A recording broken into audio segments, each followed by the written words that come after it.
নমস্কার, আমি মৌসুমী। শিলালিপিতে আপনাদের সবাইকে স্বাগত জানাই। শুনছেন সাহিত্যিক নরেন্দ্রনাথ মিত্রর গোধূলি। গল্প পাঠ ভালো লাগলে শেষে একটা লাইক দিয়ে যেতে ভুলবেন না।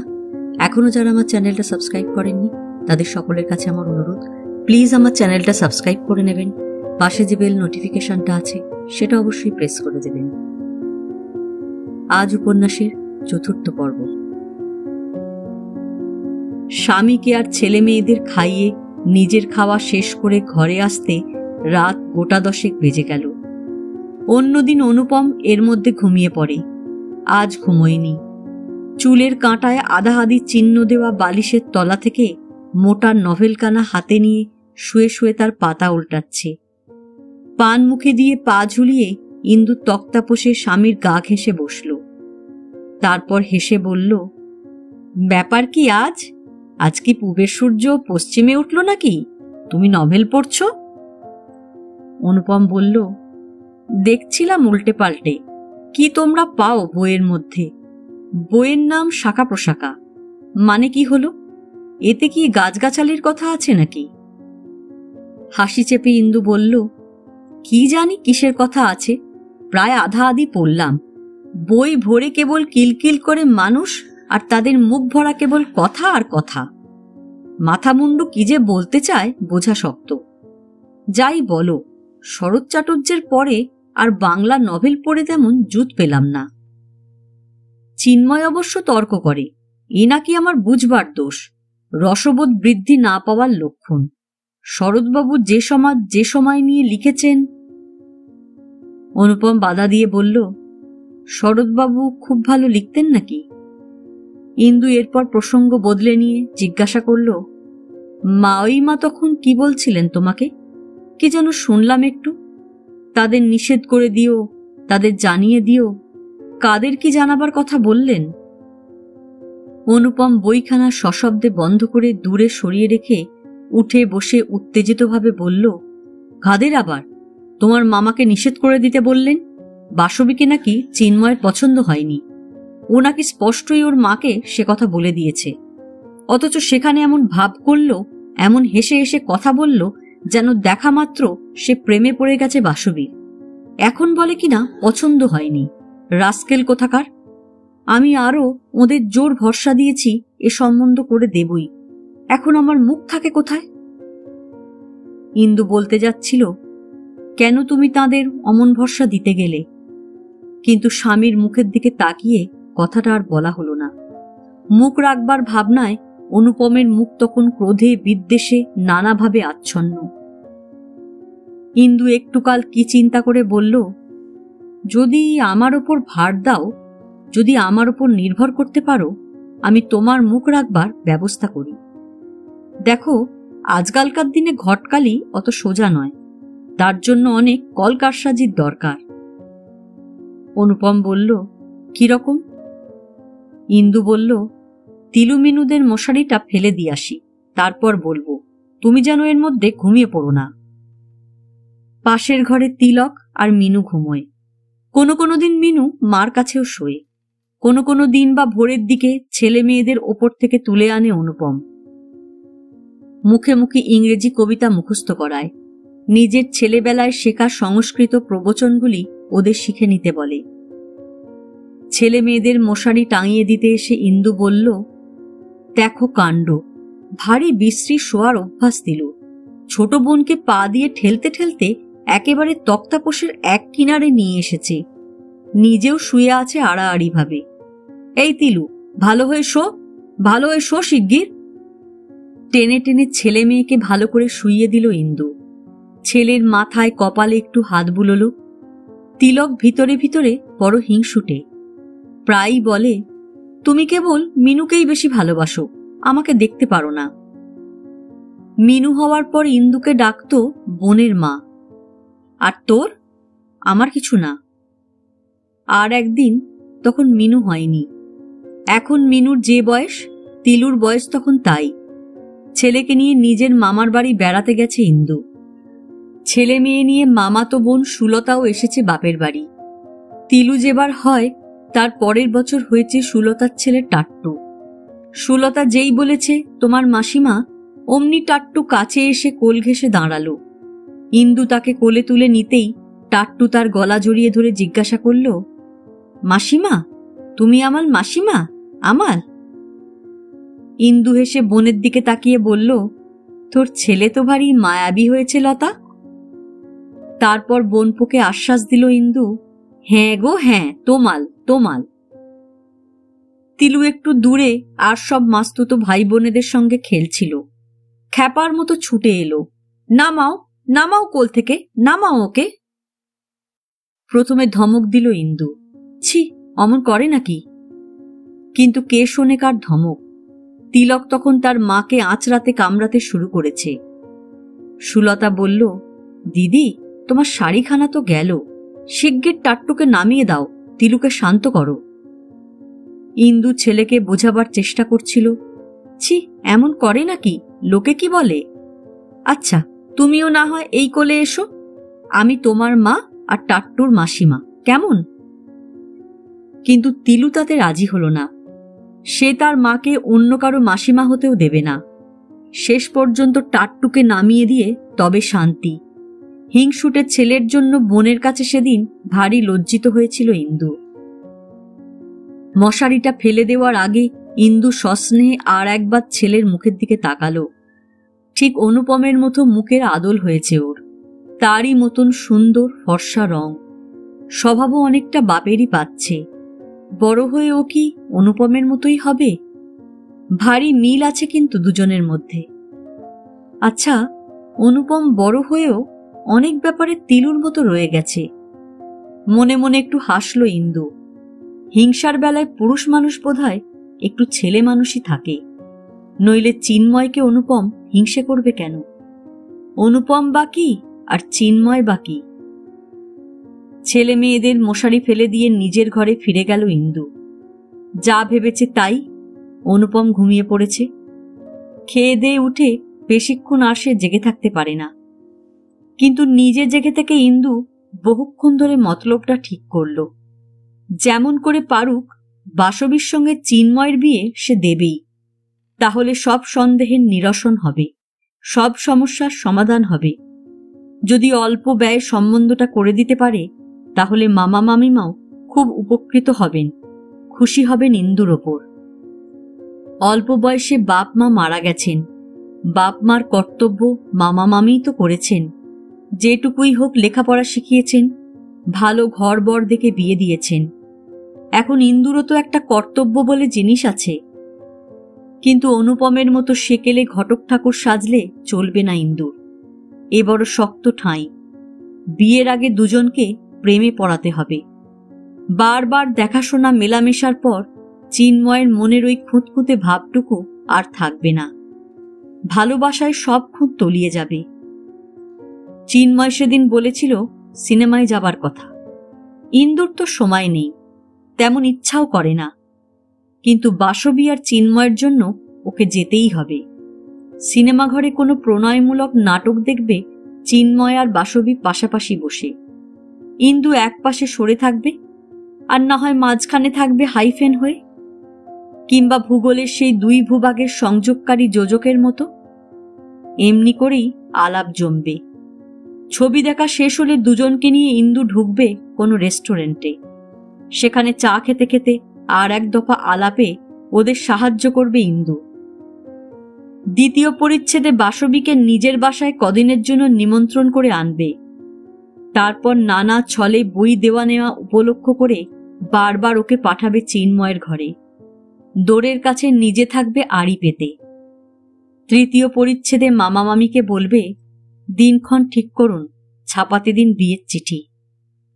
ছাপার অক্ষরে লেখা না হলে কি হবে? ইন্দুর এই সত্যি ঘটনামূলক নভেলটি চিন্ময়ের বন্ধুর লেখা ওই শাখা প্রশাখাখানার চাইতে নিশ্চয়ই অনেক ভালো উতরবে। শরৎবাবুর কাছাকাছি গিয়ে পৌঁছবে হয়তো। মনে মনে হাসল ইন্দু। ভোরের দিকে নিজের পরিকল্পনা ইন্দু স্বামীকে শোনাল। অনুপম বলল, সব তো বুঝলাম, কিন্তু ম্যাও ধরবে কে? সিনেমার টিকিটের খরচটা কে দেবে? হঠাৎ যেন ঘা খেল ইন্দু। উড়ন্ত পাখির একটা ডানা কাটা পড়েছে। যত্র আয় তত্র ব্যয়, ভারী হিসাব করে চালাতে হয় সংসার। একটা পয়সা যাতে এদিক ওদিক না হয় তার জন্য সতর্ক দৃষ্টি রাখতে হয়। তবু দিনের পর দিন খরচ বাড়ে ছাড়া কমে না। জিনিসপত্রের দাম ক্রমেই আকড়া হয়। যুদ্ধ থামল, দেশ স্বাধীন হল, কিন্তু সব যেন শুধু খবরের কাগজের খবর। মানুষের অবস্থা আর বদলালো না। তুমি যে তিমিরে, তুমি সেই তিমিরে। কিন্তু তবু নিজের জন্য আলাদাভাবে কি খরচ করে ইন্দু? আগে বছরে 6খানা শাড়ি পরত, এখন 4খানায় চালায়। অনর্থক ট্রামে বাসে পয়সা খরচ হবে বলে কোথাও বড় একটা বেরোয় না। কোনো জিনিস শখ করে কেনে, তাও তো সংসারের জন্যই। তবু তা নিয়ে অনুপম রাগ করে। এই জিনিসই বড় বাজার থেকে কিনলে অনেক সস্তায় হতো, কিন্তু নিজে সর্দারি না করলে তো তোমার চলে না। আসলে সবটুকু সর্দারি যে অনুপমের নিজের না করলে চলে না, সে কথা কে বলবে? টিকিটের খরচ তুমি না দাও, চিন্ময় দেবে, ওর কাছ থেকেই আদায় করব। ওর জন্যই তো এত সব হাঙ্গামা। লক্ষ্মী ছেলের মতো বিয়েটি করে ফেললে তো আর এসবের দরকার হতো না। অনুপম বলল, না না, সে ভালো দেখায় না। ওর পয়সায় তুমি কেন সিনেমা দেখতে যাবে? ইন্দু হেসে বলল, ভালো জ্বালা। ওর পয়সায়ও দেখব না, তোমার পয়সায়ও দেখব না। আমি পয়সা পাবো কোত্থেকে শুনি? আমি নিজে কি রোজগার করি, নাকি রোজগারে না নামা পর্যন্ত সব বন্ধ থাকবে? সমস্যার সমাধান ইন্দুই করল। কারো পয়সাই তার নেওয়ার দরকার হবে না। চালের খুদ, আটার ভুসি, পুরনো খবরের কাগজ আর ওষুধের শিশি বোতল বিক্রি করে গোপনে বার্লির কৌটোটায় যা জমে তাকে ইন্দুরি রোজগার বলা যেতে পারে। নানা সাংসারিক কাজে কৌটায় সঞ্চয় ক্ষীণ হয়ে এসেছে। তবু যা আছে তাতে একদিনের সিনেমার খরচটা নিশ্চয়ই হয়ে যাবে। তারপর ওদের বিয়ে হয়ে গেলে মামিমার কাছ থেকে টাকাটা সুদে আসলে আদায় করে নেবে ইন্দু। খানিক ভেবে অনুপম মত দিল। তারপর ছেলেকে স্কুলে পাঠিয়ে মেয়েকে হৈমবতীর হেফাজতে রেখে খেয়ে দেয়ে স্বামীর অফিসের সময় ইন্দু তার সঙ্গী হল। যাওয়ার পথে অনুপম তাকে গড়পাড়ে মামার বাড়ির পথে নামিয়ে রেখে যাবে। প্ল্যানটা মামা মামি আর বাসবিকে দিয়ে অনুমোদন করিয়ে নেওয়া দরকার। একটু ঘুরতে হবে অবশ্য অনুপমকে। তা হলই বা, এখনকার দিনে নিজের মান সম্মান কি সহজ পথে রাখা যায়? মামা অফিসে বেরিয়ে গেছেন, বাসবি কলেজে। এক পাল ছোট ছেলে মেয়ে নিয়ে মামিমা ব্যতিব্যস্ত। একটির পিঠে সশব্দে চড় মারছেন, আর একটির পিঠে আস্তে আস্তে চাপড়াচ্ছেন ঘুম পাড়াবার জন্য। ইন্দুকে দেখে ভারী খুশি হলেন তিনি। এই যে আয়, কতকাল আসিস নে, একেবারেই পর হয়ে গেছিস। ইন্দু বলল, পর করে দিয়েছ, হব না? মামিমা বললেন, এলি যদি বাচ্চাদের নিয়ে এলি নে কেন? কতকাল ওদের দেখি নে। ইন্দু বলল, পরে একদিন দেখো, আগে একটা কথা শুনে নাও। একটা নয়, অনেক কথাই বলল ইন্দু। ঘর সংসারের অনেক কথাই শোনালো। উঠে পড়ল দূর আর নিকট সম্পর্কের অনেক আত্মীয় কুটুম্বের কথা। অভাব, অনটন, অসুখ বিসুখ, সংসারে অশান্তি লেগেই আছে। মামিমার মাস্তুতো ভাইয়ের বউয়ের শরীর ভালো নয়। ইন্দু বলল, কেন, তার আবার কি হলো? মামিমা বললেন, কি আবার, এই 9 মাস, তুই শুনিসনি বুঝি? এই তো বছরখানেক আগেও একটি হয়েছে। ইন্দু মুখ টিপে একটু হাসল। মামিমা, তোমার শরীরটাও খারাপ নাকি? মামিমা শাসনের ভঙ্গিতে বললেন, ফাজিল কোথাকার। তারপর তিনি নিজেও হাসলেন। একটু, আর বলিস কেন, শত্রুদের জ্বালায় আর পারিনি, আবার আসছে। সন্তানকে শত্রুর অবশ্য সোহাগ করেই বললেন মামিমা, কিন্তু ইন্দু দেখল মামিমার শরীরে সত্যিই আর কিছু নেই। ভারী পরিশ্রান্ত দেখাচ্ছে তাকে। এই চেহারা, এই স্বাস্থ্য নিয়ে বছর বছর শত্রুদের পাল্লায় পড়লে কদিনই বা বাঁচবেন মামিমা? ইন্দুর ভারী মায়া হলো তাঁর ওপর, রাগ হলো, সত্যি শত্রু মনে হলো পেটের টিকে। কিন্তু যে আসছে তার দোষ কি? নিজেদের শত্রু তো নিজেরাই। মামিমা অবশ্য একদিন কথায় কথায় বলেছিলেন, জনবল ও বল। এই নিয়ে চিন্ময়ের সঙ্গে একদিন আলোচনা হয়েছিল, সে কথা ইন্দুর মনে পড়ে গেল। চিন্ময় বলেছিল, দায়ী বাপ মা, সাধ্যের অতিরিক্ত হলে সন্তানও বোঝা হয়ে দাঁড়ায়। মুখে অবশ্য চিন্ময়ের কথা ইন্দু স্বীকার করেনি, কিন্তু মামিমার দশা দেখে মনে মনে তার যুক্তি আজ ইন্দু না মেনে পারল না। সিনেমার কথা তোলায় মামিমা বললেন, অবশ্য তুই সঙ্গে থাকলে আমার আর আপত্তি কি, কিন্তু ছেলের যদি তেমন পছন্দ না হয়ে থাকে জোর জবরদস্তি করে কাজ নেই বাপু। ইন্দু অবাক হয়ে বলল, ও কথা তুমি আবার কার কাছে শুনলে? মামিমা বললেন, অনুপমের কথার ধরনে সেই রকমই যেন একটু মনে হলো। ইন্দু প্রতিবাদ করে বলল, না না, ও তোমাদের ভুল ধারণা। পছন্দ হয়নি কে বললে? পছন্দ ঠিকই হয়েছে, ভয় কেবল বিয়ের নামে।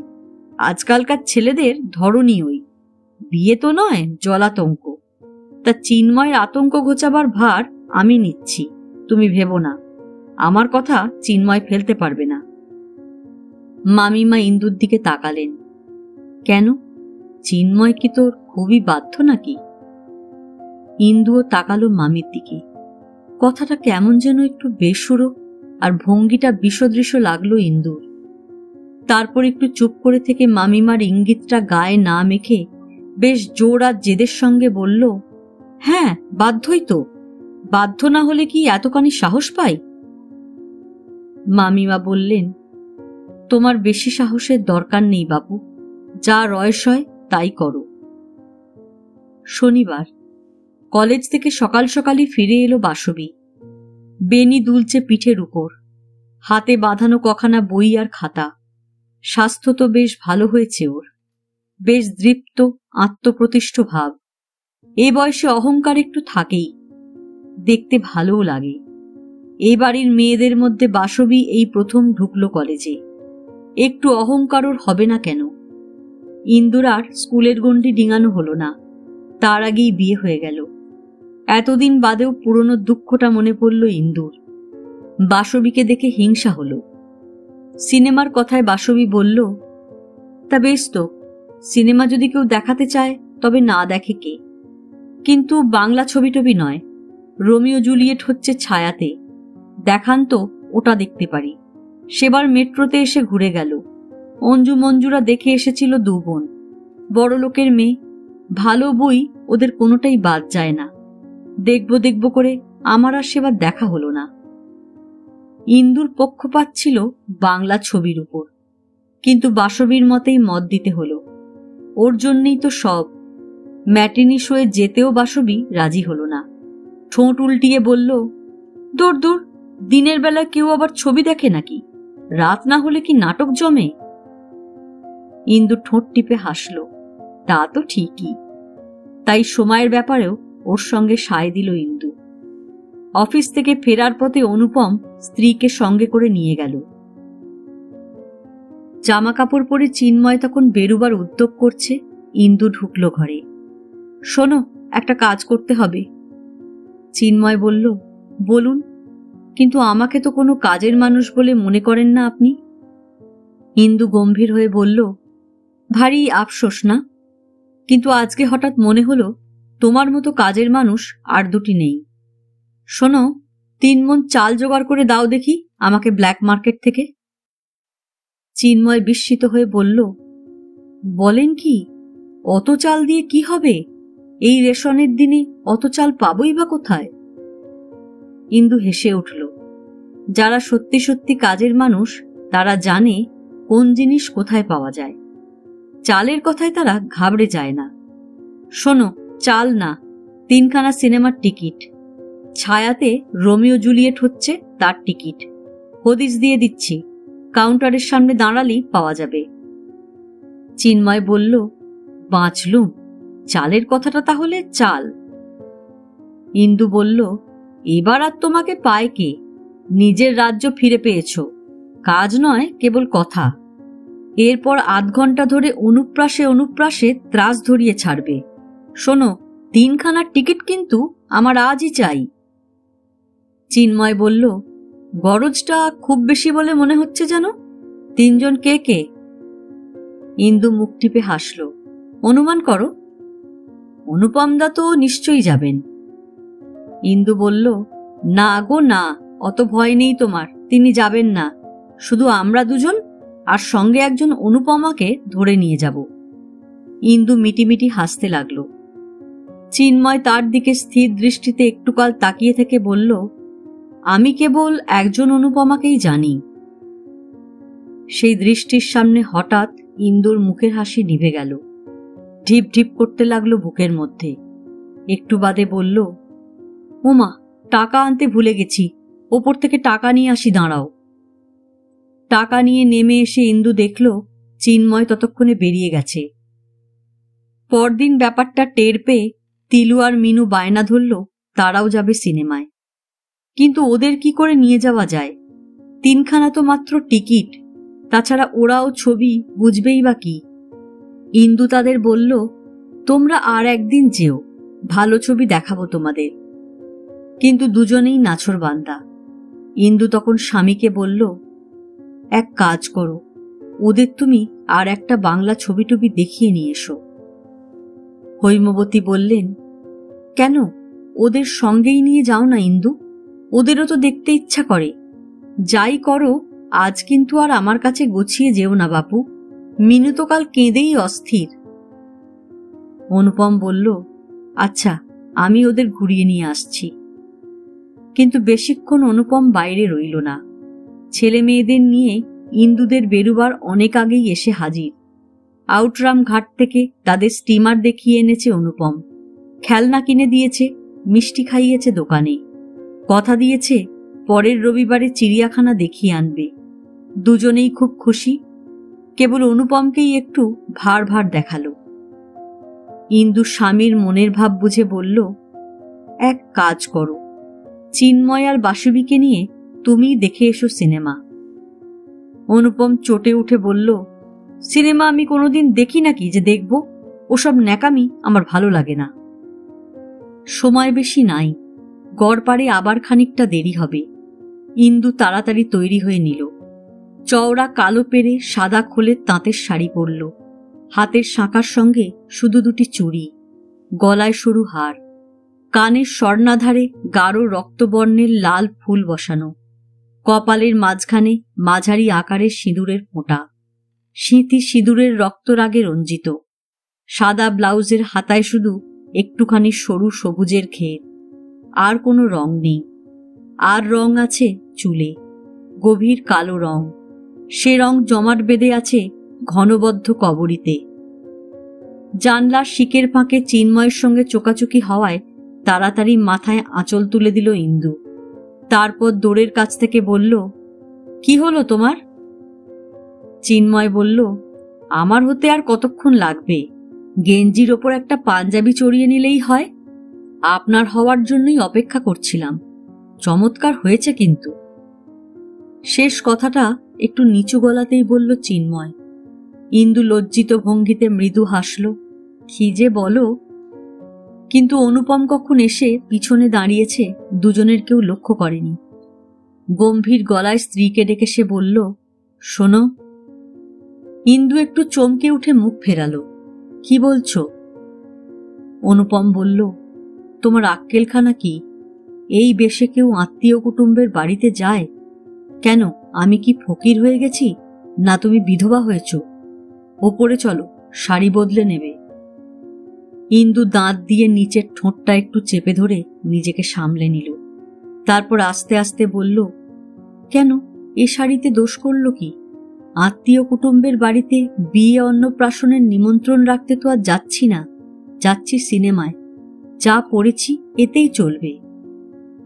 অনুপম বলল, না, চলবে না, আমি বলছি চলবে না। ওপরে চলো শিগগির। বাদ প্রতিবাদ করে লাভ নেই। চিন্ময় দাঁড়িয়ে সব শুনছে। ইন্দু স্বামীর পিছনে নিজের ঘরে এসে ঢুকল। চাবি নিয়ে অনুপম নিজের হাতে ট্রাঙ্ক খুলল। বেছে বেছে বার করল গোলাপি রঙের জর্জেট। গত বছর পুজোর সময় কিনে দিয়েছিল। স্ত্রীকে বলল, এইখানা পরো। ইন্দু বলল, নিজের পছন্দ মতো শাড়িখানাও পরতে পারবো না? অনুপম বলল, তোমার পছন্দ মতোই তো আজকাল সব হচ্ছে। আমার পছন্দ মতো দু একটা জিনিস হোক না, তাতে ক্ষতি কি? কথার জবাব দিতে গেলে ঝগড়া বাঁধবে। পাশের ঘরে গিয়ে শাড়ি ব্লাউজ বদলে এলো ইন্দু। কিন্তু কেবল শাড়ি বদলেই রেহাই নেই। অনুপম বলল, হার আর আমলেটটা পরে নাও। ইন্দু বলল, হার তো পরেই আছি। অনুপম বলল, না, নেকলেসটাই পরো, বেশ মানাবে। ওগুলি তো পরবার জন্যই করা হয়েছে নাকি? একে একে সবই পরে নিল ইন্দু। তারপর বলল, এবার হয়েছে তো? অনুপম স্ত্রীকে টেনে এনে আয়নার কাছে দাঁড় করিয়ে দিল। নিজেই দেখো হয়েছে কিনা। আগের চেয়ে ঢের চমৎকার দেখাচ্ছে, তা তুমি স্বীকার করো আর নাই করো। ইন্দু একটু হাসল। অস্বীকার করবার কি আর জো আছে? জো নেই তা জানো? বলেই হঠাৎ স্ত্রীকে জোর করে বুকে চেপে ধরল অনুপম। তারপর ডান দিকের গালে গভীর চুম্বনের চিহ্ন এঁকে দিল। একটু কাল স্তব্ধ রুদ্ধশ্বাস হয়ে দাঁড়িয়ে রইল ইন্দু। আয়নায় চেয়ে দেখল গালে রীতিমতো দাগ ফুটে উঠেছে। তারপর অনুপমের দিকে ফিরে দাঁড়িয়ে বলল, ছি ছি, কি করলে বলো দেখি? আমি এবার বেরোই কি করে? আমি আর যাব না, তুমি চিন্ময়কে না করে দাও। অনুপম অনুনয়ের ভঙ্গিতে বলল, তাই কি হয়? বেচারা কত শখ করে টিকিট কেটে এনেছে, যাও ঘুরে এসো গিয়ে। তাছাড়া বাসবিও তো বসে থাকবে। যাওয়ার জন্য অনুপম এবার বারবার তাড়া লাগাতে লাগল। ইন্দু আয়নার কাছে দাঁড়িয়ে স্নো পাউডারের প্রলেপে গালের দাগ ঢাকতে চেষ্টা করল। মাথার ঘোমটাটা আর একটু টেনে দিল। তারপর সিঁড়ি দিয়ে দ্রুত পায়ে নেমে গেল নিচে। অনুপম নিজেই ওদের ট্রাম লাইন পর্যন্ত এগিয়ে দিয়ে এলো। চিন্ময়ের গম্ভীর মুখের দিকে তাকিয়ে মনে মনে হাসল অনুপম। ঠিক হয়েছে, এবার ঠিক হয়েছে। চিন্ময়ের সঙ্গে সঙ্গে অনুপমের স্ত্রী যে যাচ্ছে এখন, আর তাতে কোনো সন্দেহ থাকে না। অনুপমের আর সঙ্গে যাওয়ার দরকার নেই। তার রুচি ইন্দুর সর্বাঙ্গ ঘিরে রেখে তাকে আগলে নিয়ে চলেছে। তাছাড়া অনুপমের শালঙ্কারা স্ত্রী রাজেন্দ্রাণী ইন্দুর কাছে চিন্ময়কে কেউ গোমস্তা কি বাজার সরকারের বেশি ভাবতে পারবে না। ট্রামে পাশাপাশি বসল দুজনে। অনেকক্ষণ চুপচাপ কাটল। তারপর চিন্ময় বলল, বেশটা জমকালো করেই এলেন শেষ পর্যন্ত। ইন্দু বলল, এলামই বা, ওপরের বেশটাই কি সব? চিন্ময় আর কিছু বলল না। দোরের কাছে বাসবি দাঁড়িয়েছিল। চিন্ময় আর ইন্দুকে আসতে দেখে তাড়াতাড়ি ভিতরে সরে গেল। চিন্ময়কে বাইরের ঘরে মামার কাছে বসিয়ে রেখে ইন্দু বাসবির পিছনে পিছনে এসে বলল, ব্যাপার কি, এখনো তৈরি হয়ে নিসনি যে? বাসবি বলল, আমি তো ভাবলাম আপনারা আজ আর আসবেনই না, এখানে এসে চা খাবেন তাই তো কথা ছিল। ইন্দু বলল, চা একবার বাড়ি থেকেই খেয়ে এসেছি, আর দেরি করিস নে। বাসবি একটু হাসল। তোমরা যত খুশি দেরি করতে পারো, কেবল আমি দেরি করলেই দোষ। তক্তাপোষের ওপর দু তিনখানা শাড়ি ছড়ানো, একখানা কম দামি তাঁতের আর একখানা নকশি পাড় কিন্তু সাদা খোলের মিলের শাড়ি, তৃতীয়খানা পুরনো জর্জেট। একটা জায়গায় একটু দাগ ধরেছে। ইন্দু বলল, কি টুলু বুঝি শাড়ি সম্বন্ধে মনস্থির করতে পারছে না? মামিমা বললেন, আর বলো না মা, ওর যে কোনো একখানাই তো পরে বেরোনো চলে। সিনেমা দেখতেই তো যাচ্ছিস, আর কোথাও তো যাচ্ছিস নে, কিন্তু মেয়ের মনই ওঠে না। ভালো শাড়িখানা পরশুদিন লন্ড্রিতে আর্জেন্ট ধুতে দিয়েছিল, বৃষ্টির জন্য আসেনি। উনি বলেছেন সামনের মাসে আবার একখানা এনে দেবেন। একটা লোকের ওপর অত চাপ দিলে কি আর চলে ইন্দু? মুখ তো আর একটি দুটি নয়, সবাইকে দানা পানি জুগিয়ে তবে তো বাবুগিরি বিলাসিতা। বাসবি বলে উঠল, কে করতে চাইছে বিলাসিতা? বাবুগিরির খোঁটা দিচ্ছ? বাবুগিরির মধ্যে তো হেঁটে কলেজে যাই আর হেঁটে আসি, সব বই কিনতে পারি নে। পরের বই ধার করে এনে পড়ি, পড়া টুকেনি। এমন বাবুগিরির পড়া ছেড়ে দিয়ে কালই আমি চাকরি খুঁজব। তুমি ভেবো না, আমার জন্য আর কোনো খরচ হবে না তোমাদের। ইন্দু বলল, ছি, অমন করে বলে নাকি মাকে? কি লেখাপড়া শিখেছিস তোরা কলেজে? বাসবী তীক্ষ্ণ কণ্ঠে বলল, চুপ করুন ইন্দুদি। কলেজে লেখাপড়া না শিখেও আপনি অনেক কিছু শিখেছেন তা দেখতে পাচ্ছি। ইন্দু মামিমার দিকে ফিরে তাকিয়ে বলল, আপনি একটু বাইরে যান মামিমা, আমি ওকে শান্ত করে নিয়ে যাচ্ছি। ছোট ছেলে মেয়েরা দোরের কাছে ভিড় করে দাঁড়িয়েছিল। মামিমা তাদের তাড়া দিয়ে সরিয়ে নিয়ে গেলেন। দেয়ালে বড় একখানা আয়না ঝোলানো। হঠাৎ তার দিকে চোখ পড়ায় বাসবীর ক্ষোভের কারণ এতক্ষণে যেন বুঝতে পারল ইন্দু।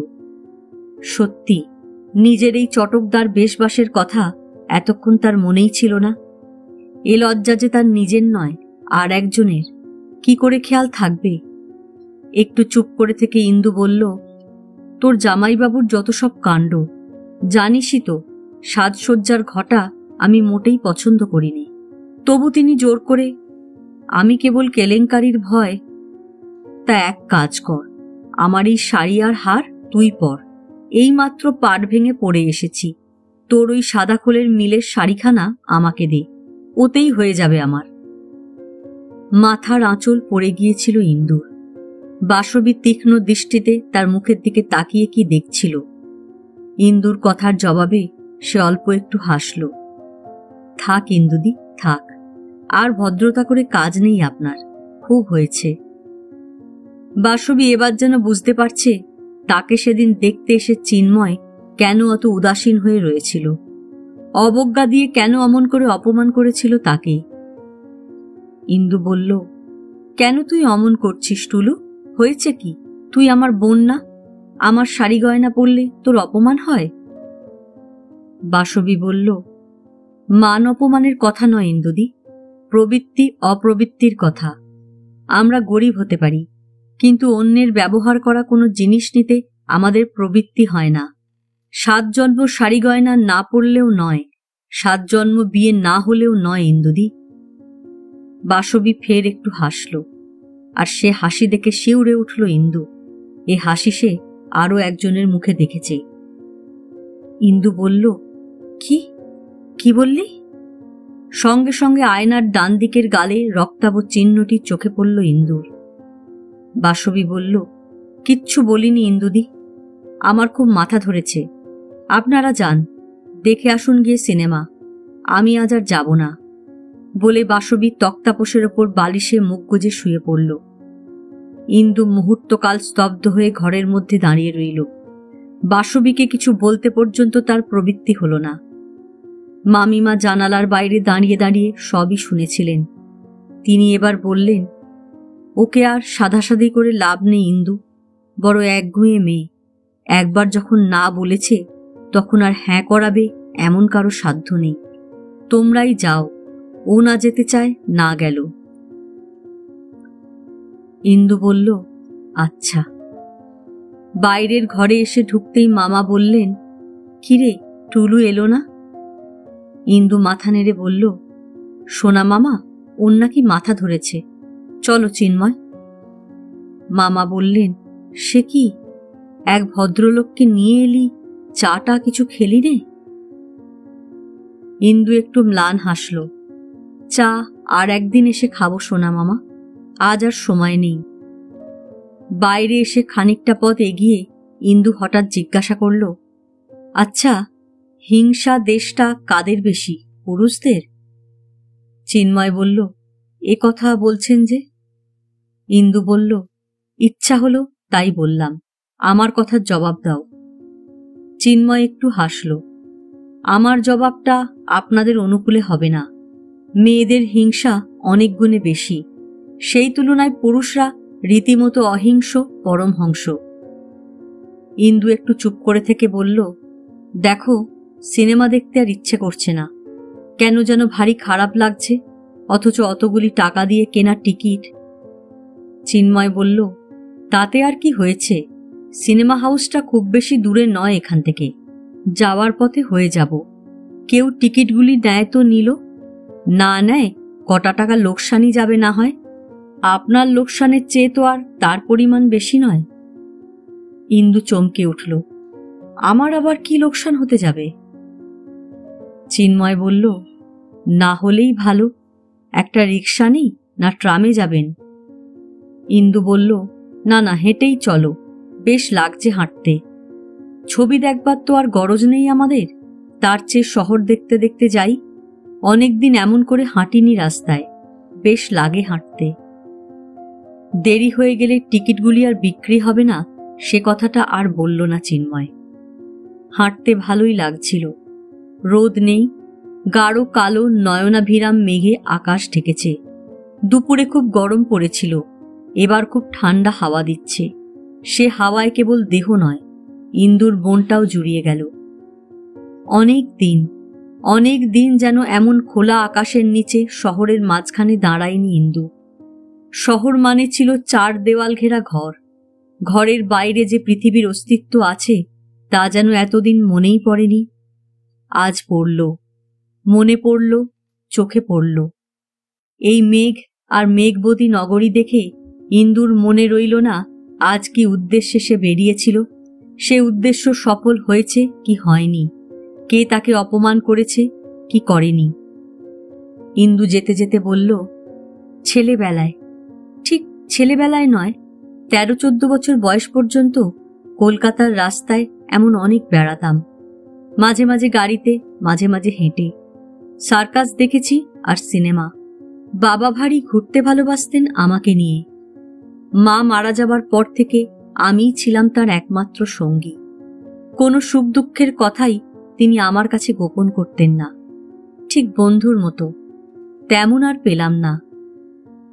চিন্ময় বলল, বন্ধুর মতো আর কাউকেই পাননি তারপর? ইন্দু চিন্ময়ের দিকে তাকালো, তারপর একটু হেসে বলল, তুমি কি অন্য জবাব আশা করেছিলে? কিন্তু বন্ধু কি অত ঘন ঘন পাওয়া যায়, নাকি বন্ধু হওয়াই খুব সহজ? একটু বাদে দুজনে সিনেমা হাউসের সামনে এসে দাঁড়ালো। একখানা টিকিট প্রায় সঙ্গে সঙ্গে বিক্রি হয়ে গেল, আর দুখানার ক্রেতা মিলল না।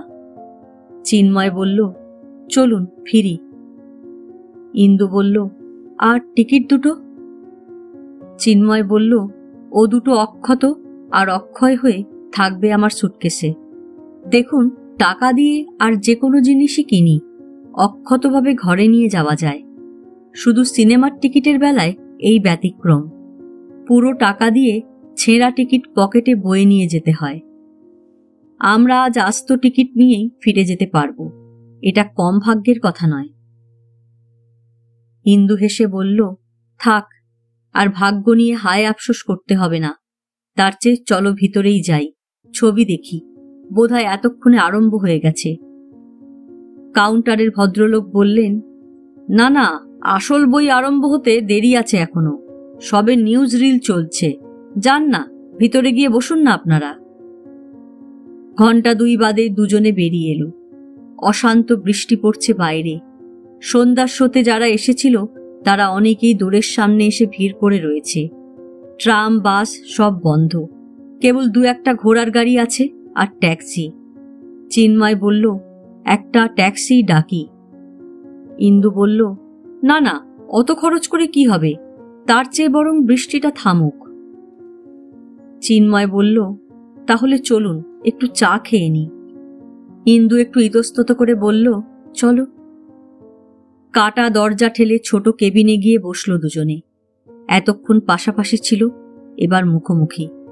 চায়ের কাপের মধ্যে চামচ নাড়তে নাড়তে ইন্দু হঠাৎ জিজ্ঞাসা করল, আচ্ছা, তুমি এতে বিশ্বাস করো? চিন্ময় বলল, কিসে? এই প্রেমে। একজন আর একজনকে কি এমন ভালোবাসতে পারে যে তার জন্য প্রাণ পর্যন্ত দেয়? চিন্ময় বলল, করি। ইন্দু একটু হাসল।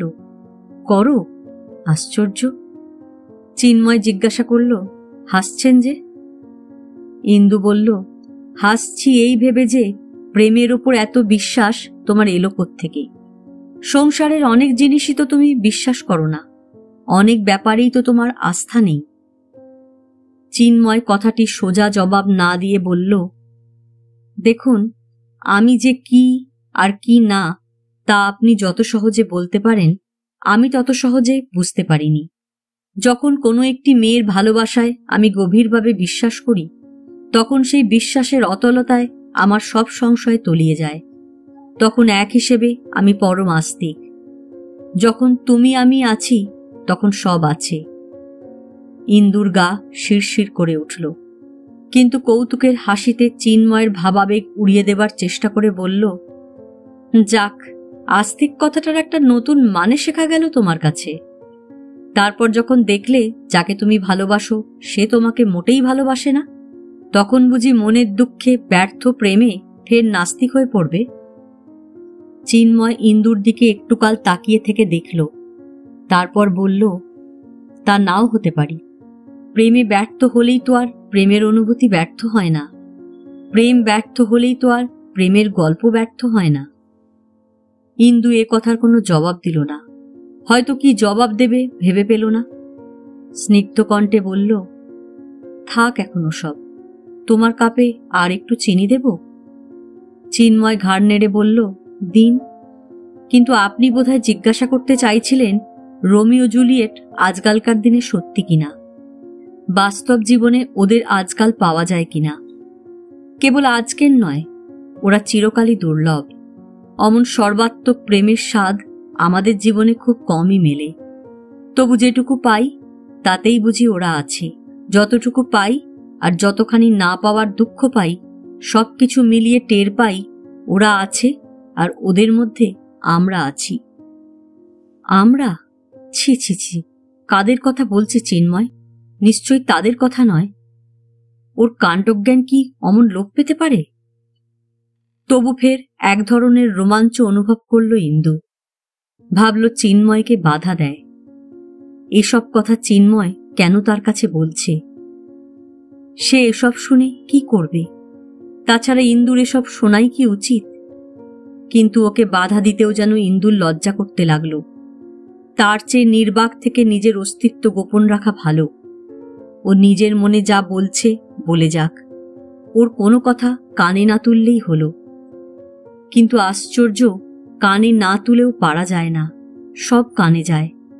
চিন্ময়কে অবশ্য বাধা দিতে হলো না, সে আপনিই হঠাৎ থেমে গেল। চা শেষ করে চুপচাপ বসে রইল, চেয়ে রইল। ইন্দুর মনে হলো এর চেয়ে ও যে এতক্ষণ কথা বলছিল তাই যেন ভালো ছিল। খানিক পরে ইন্দু বলল, চলো এবার উঠি, বৃষ্টি এতক্ষণে থামল বুঝি। তিলু আর মিনু বোধহয় না খেয়েই ঘুমিয়ে পড়ল। চিন্ময় হঠাৎ ভারী বিদ্বেষ বোধ করল। তিলু আর মিনু, কে তারা? কিন্তু পরক্ষণেই লজ্জিত হল। এবার একটি দুটি বাস চলাচল করছে, তাতে অত্যন্ত ভিড়। শেষ পর্যন্ত ট্যাক্সিতেই ফিরতে হল। আজ এ পর্যন্তই। উপন্যাসের পঞ্চম পর্ব নিয়ে অন্যদিন আসব। গল্প পাঠ ভালো লাগলে লাইক, শেয়ার, কমেন্টস করতে ভুলবেন না। আজকের মতো নমস্কার।